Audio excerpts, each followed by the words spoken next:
Oi pessoal, vamos lá. O último vídeo acabou sendo interrompido porque acabou a memória do meu celular, então eu tive que fazer uma recomposição aqui, comprar mais memória, mas vamos lá. Revisando então, bons ofícios, mediação e conciliação, antes de entrarmos em meios políticos.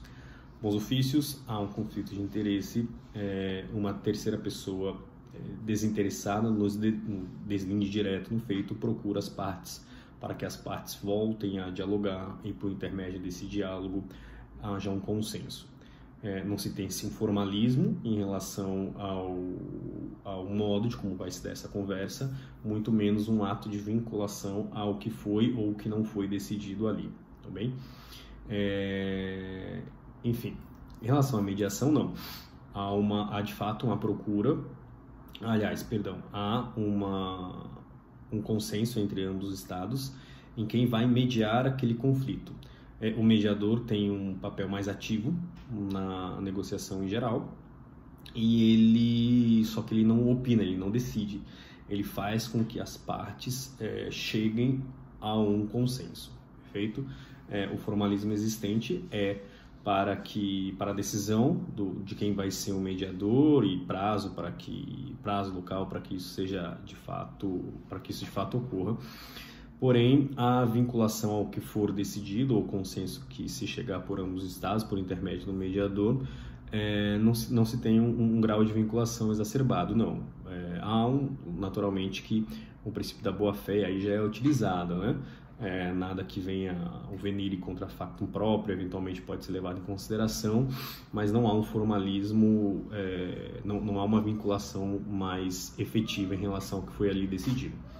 E conciliação, há uma formalização muito maior, visto que as partes têm que decidir quem vai conciliar e cada um escolhe um conciliador, ou então define-se um único conciliador, então tem que se ter uma formalização em relação a essa escolha.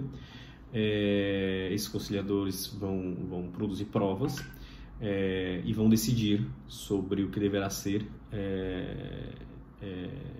realizado pelos estados, né? Enfim, então há um grau de formalismo maior, porém essa vinculação, essa efetividade da decisão ainda não é plena. Muito embora já se tenha aí uma utilização do pacta sunt servanda e do boa-fé, ambos os princípios previstos no artigo 27 da Convenção de Viena, ainda não tem de forma clara e efetiva aí uma vinculação total. E aí, para que isso seja de fato efetivado ou por vezes executado, por vezes é necessário que leve-se a conhecimento originário da Corte Nacional de Justiça, tá bom? Basicamente, então, em grau comparativo, esses três. Vamos lá. Em relação aos meios políticos, são mecanismos, são métodos onde se utiliza de forma mais clara e de forma mais direta a vontade dos chefes, dos representantes dos estados.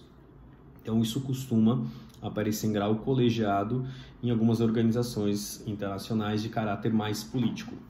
Exemplo disso é a própria ONU, né? A ONU teria, de certa forma, aí um órgão principal, político principal, que seria o Conselho de Segurança, inclusive o órgão que tem o monopólio em relação à utilização da força em si e da onde vão surgir eventuais medidas, inclusive coercitivas. Enfim, ali é o principal órgão político, digamos assim, da ONU. E de forma subsidiária, a Assembleia Geral das Nações Unidas pode ser considerado também como um órgão colegiado político. Inclusive, se a gente for analisar a Carta da ONU, tem lá essa previsão em 2 artigos. Artigo 35, qualquer membro das Nações Unidas poderá solicitar a atenção do Conselho de Segurança ou da Assembleia Geral para qualquer controvérsia ou qualquer situação de natureza das que se achem previstas no artigo 34.2. E também tem uma segunda previsão, que é artigo 52. Nada da presente carta impede a existência de acordos de entidades regionais destinados a tratar de assuntos relativos à manutenção da paz e da segurança nacional. Ou seja, sempre buscando aí de forma mais clara, de forma mais efetiva, a solução pacífica das controvérsias. Então, em âmbito global, o principal órgão político, digamos assim, seria a Organização das Nações Unidas, de forma primária, principal, Conselho de Segurança, e de forma subsidiária, secundária, a própria Assembleia Geral. Quando eu faço essa contraposição, é para que se analise também a vinculação a esse ato, né? Conforme eu falei na aula de fontes, uma resolução do Conselho de Segurança tem sim caráter vinculante para as partes que estão manifestadas na resolução, abarcadas pela resolução, enquanto que na Assembleia Geral as resoluções não têm caráter vinculante, elas servem mais como uma ideia de soft law em si, perfeito? Outro organismo internacional de caráter político que a gente pode trazer aqui no âmbito da solução das controvérsias é a OEA. A gente ainda vai estudar em responsabilidade internacional, notadamente responsabilidade internacional em relação aos direitos humanos. A OEA, a Assembleia da OEA, ela tem sim caráter político, estão ali presentes os chefes de Estado e ali se delibera sobre determinados conflitos de interesse que sejam levados até ele. Inclusive, como a gente verá mais adiante, situações em que os Estados não agiram de acordo com o que foi decidido pela Corte Interamericana e por intermédio de um relatório anual isso chega a ser conhecido pela Assembleia da OEA, que então decide sobre adotar ou não medidas coercitivas. Então, a gente tem, em relação ao Estado que descumpriu, né, a decisão da Corte.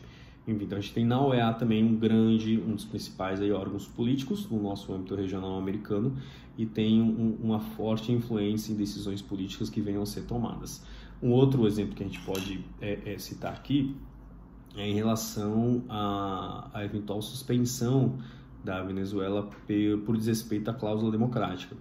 Conforme eu falei para vocês na aula que a gente tratou sobre organizações internacionais de forma específica, quando eu conversei sobre a OEA, a Carta da OEA tem a cláusula democrática e, eventualmente, os estados que não estiverem respeitando essa cláusula democrática poderão ser suspensos da organização.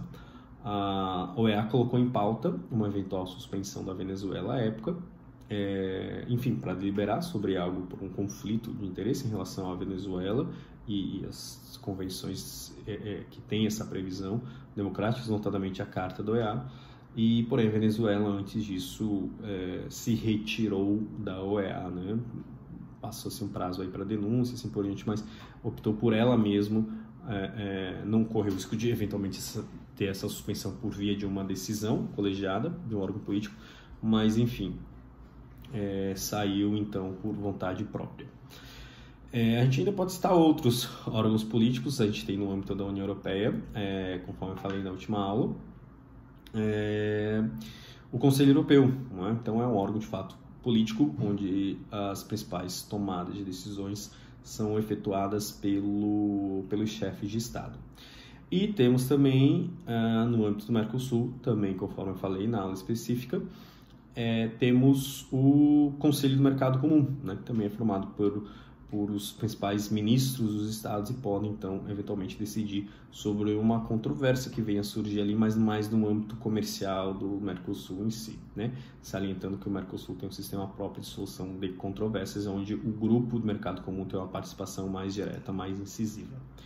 Tá bom? Enfim, em termos de meios políticos, acho que esses seriam os principais para trazermos aí para discussão e reflexão. Enfim, depois dos meios políticos temos os meios jurisdicionais. Os meios jurisdicionais abarcam, ordinariamente, tanto aquela sentença judicial ou também aquelas sentenças arbitrais, né? Então, ambos são considerados jurisdição, cada qual com as suas diferenças procedimentais. Em termos de arbitragem, a gente pode citar aquela que foi a primeira corte, digamos assim, de solução de controvérsias no mundo, né? O primeiro fórum mundial de discussão de solução das controvérsias, a Corte Permanente de Arbitragem, criada ainda no século XIX, finais do século XIX, e depois localizada em Haia, no Palácio da Paz, onde ordinariamente também se situa a Corte Nacional de Justiça.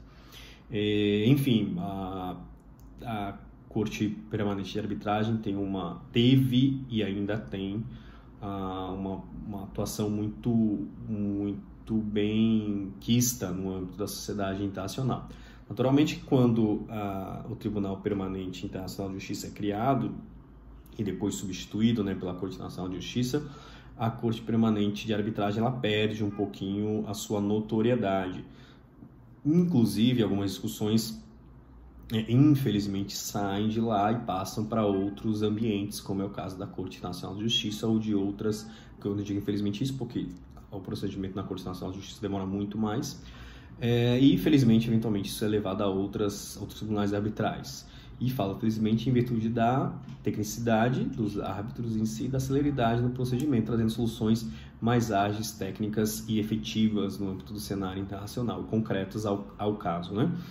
Enfim, é uma corte que teve uma forte atuação desde o seu início.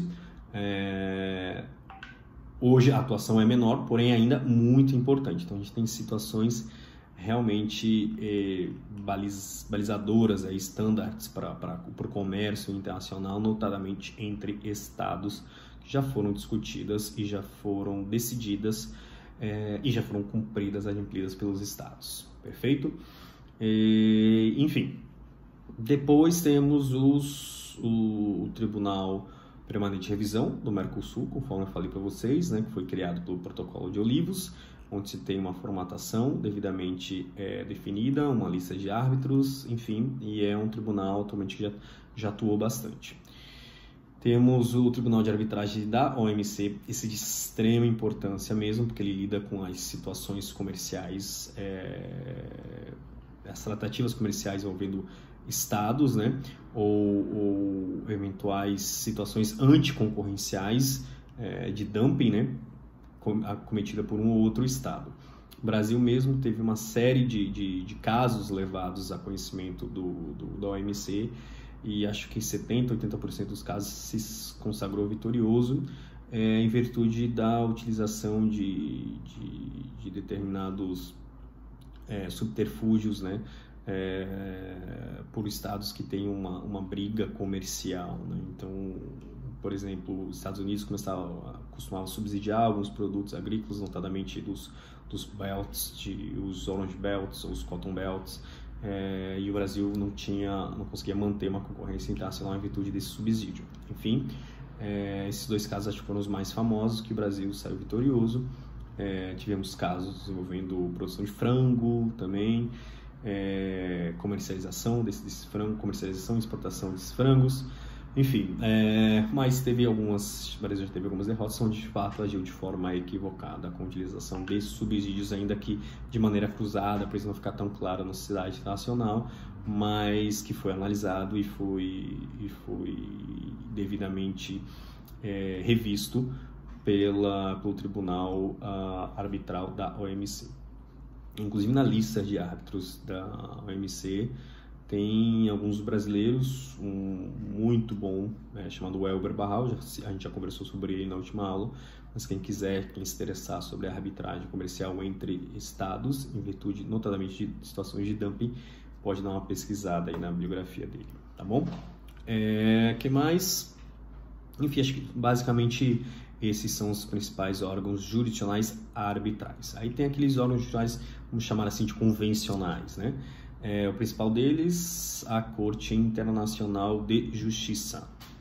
Bem, a Corte Nacional de Justiça, conforme eu já falei para vocês, a competência dela, além de consultiva, é contenciosa. E a contenciosa se liga notadamente entre estados, partes, ou então, por intermédio de um compromisso, de um estado que venha a aderir à jurisdição da Corte. Perfeito? E são matérias aí previstas em convenções, notadamente em convenções, e, só ressaltando, tem natureza civil, né? Bem, não vou me aprofundar sobre a Corte Nacional de Justiça, porque a gente já falou sobre a Corte Nacional de Justiça anteriormente. Enfim, só ressaltar a importância dela para o âmbito da sociedade internacional, desde o Tribunal Permanente Internacional de Justiça, criado aí já previsto na Convenção, no Tratado de Versalhes, na Paz de Versalhes, e efetivado em 1920, entrando em vigor em 1922. E depois da Segunda Guerra Mundial e da criação da ONU, teve uma espécie de incorporação, na verdade, transformação de Tribunal Permanente Internacional de Justiça para Corte Nacional de Justiça. O regimento interno ele foi adotado, os parâmetros jurisprudenciais foram adotados, enfim, então é basicamente aí o mesmo palco de solução de conflitos, porém o que se alterou foi a adaptação à Carta da ONU, né? Porque antes não existia a Carta da ONU. Inúmera importância no cenário internacional, e hoje é quem dita, de certa forma, a interpretação das tratativas internacionais, estabelecendo aí, de certa forma, uma jurisprudência internacional sobre determinados assuntos, relacionamento internacional, utilização de águas, movimentação marítima, aérea, aeroespacial, enfim, a responsabilidade internacional, os mais diversos assuntos e de grande relevância para a sociedade internacional como um todo. Enfim, temos outras cortes, não necessariamente são direcionadas à solução de um caso concreto, né? De conflitos, eu digo, né? Mas análise jurisdicional em si. As cortes direcionadas aos direitos humanos não são para conflitos entre estados, digamos assim, né? São órgãos julgadores em si. Talvez aí a gente possa colocar o Tribunal de Justiça da União Europeia, que sim teria competência para analisar circunstâncias entre estados, que é o foco da nossa aula, tá bom? Enfim, então acho que seriam esses os principais palcos, digamos assim, dos meios jurisdicionais de solução das controvérsias. Próximo vídeo aula, então, finalizamos com meios coercitivos.